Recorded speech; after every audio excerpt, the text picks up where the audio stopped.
So yan mga idol, magandang gabi po sa ating lahat. So yan, walking kami ni Mrs. Oh.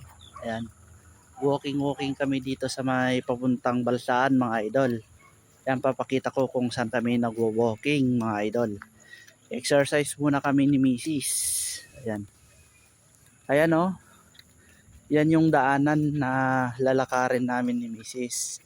Bale, nag-start po kami ngayong araw.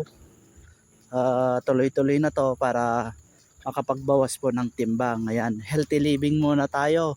Bawal po muna tayong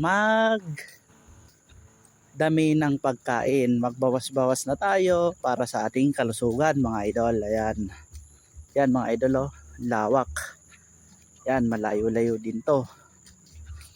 Yun, malayo-layo rin yung lalakarin namin ni Mrs. mga idol. Ayan oh, dalawa kami ni Mrs. Ayan.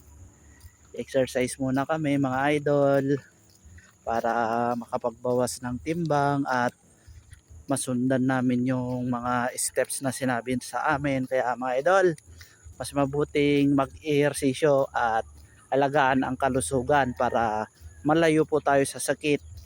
Kaya mga idol, tara, maglakad-lakad muna kami ni Mrs. Ingat po sa inyong lahat. God bless.